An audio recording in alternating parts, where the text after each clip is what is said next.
Shalom, selamat pagi Bapak Ibu Saudara-saudari. Puji nama Tuhan. Pagi hari ini kita masih bisa bersama di dalam merenungkan kebenaran firman Tuhan.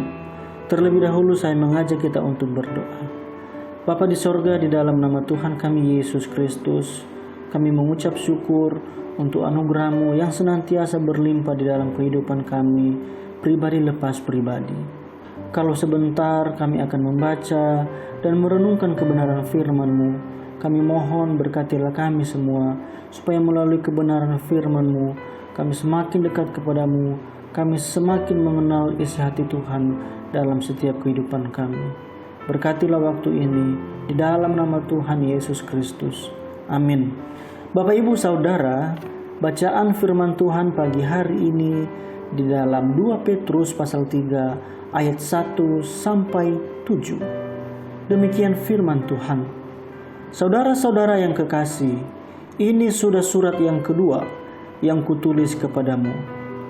Di dalam kedua surat itu, aku berusaha menghidupkan pengertian yang murni oleh peringatan-peringatan, supaya kamu mengingat akan perkataan yang dahulu telah diucapkan oleh nabi-nabi kudus, dan mengingat akan perintah Tuhan dan juru selamat yang telah disampaikan oleh rasul-rasul-Mu kepadamu.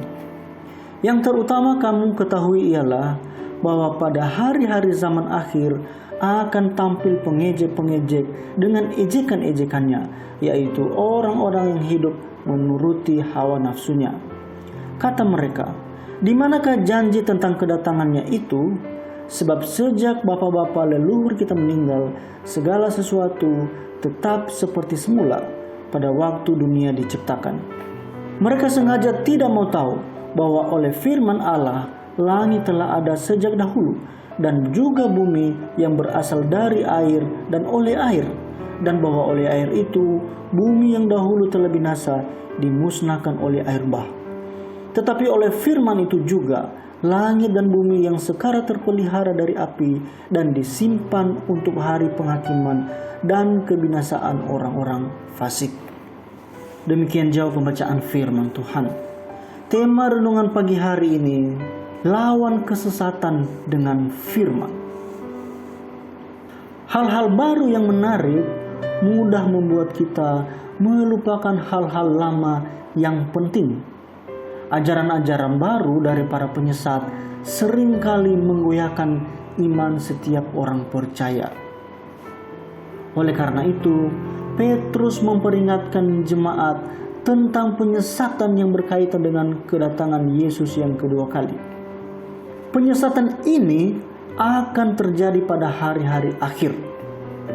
Istilah hari-hari akhir di dalam Perjanjian Baru biasanya merujuk pada masa yang dimulai setelah kedatangan Yesus yang pertama. Jadi, sejak abad pertama sampai kini adalah hari-hari akhir. Akan muncul banyak pengejek pada hari-hari akhir yang membangkitkan keraguan orang terhadap kedatangan Yesus yang kedua kali. Mereka menyatakan bahwa Allah tidak berkarya lagi dalam sejarah, sehingga dunia tidak perlu berharap lagi pada campur tangan ilahi. Mereka lupa atau sengaja mengabaikan fakta bahwa Allah masih berkarya dalam sejarah. Maka Petrus melawan pandangan para pengejek itu dengan firman Tuhan. Allah jelas berkarya dalam penciptaan. Peristiwa air bah pada zaman Nuh membuktikan bahwa Allah tidak lalai untuk campur tangan dalam sejarah. Bahkan campur tangan Allah dalam sejarah akan berlanjut sampai hari penghakiman yang merupakan hari kebinasaan bagi orang fasik. Mereka yang sinis terhadap hari penghakiman justru akan mengalami penghakiman Allah yang mengerikan. Bapak, Ibu, dan Saudara, firman Tuhan telah membuktikan kesalahan pandangan para pengejek itu. Sebab itu, betapa perlunya orang Kristen mengingat firman Tuhan yang telah disampaikan oleh para nabi, Tuhan Yesus, dan juga para rasulnya. Selain kita mendengar, kita juga memakai firman Tuhan sebagai senjata untuk menghadapi segala pengajaran dan situasi baru yang terus bermunculan. Zaman akhir ini ditandai dengan banyaknya pengajaran yang menyimpang dari kebenaran. Seperti yang dikatakan di dalam 1 Timotius pasal 4 ayat 1 dan 2. Tetapi Roh dengan tegas mengatakan bahwa di waktu-waktu kemudian ada orang yang akan murtad, lalu mengikuti roh-roh penyesat dan ajaran setan-setan, oleh tipu daya pendusta-pendusta yang hati nuraninya memakai cap mereka. Namun kita harus mengingat bahwa pengajaran yang baru dan menarik belum tentu benar, sekalipun banyak pengikutnya. Bila kita tidak ingin sesat, marilah kita bersama-sama menyelidiki terus-menerus kebenaran firman Tuhan dan berpegang teguh pada kebenaran itu.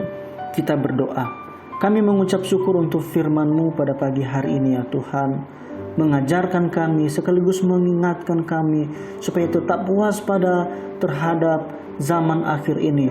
Terlalu banyak para penyesat-penyesat, terlalu banyak ajaran-ajaran palsu. Oleh karena itu ya Tuhan, teguhkanlah hati kami akan kebenaran firman-Mu. Ajarlah kami untuk terus-menerus membaca, melakukan akan kebenaran firman-Mu. Berkati kami ya Tuhan, di dalam setiap aktivitas yang kami lakukan di hari ini. Biarlah Engkau saja yang berjalan di depan kami di dalam melakukan segala sesuatunya. Terima kasih ya Tuhan. Inilah seruan kami di dalam nama Tuhan Yesus Kristus. Amin.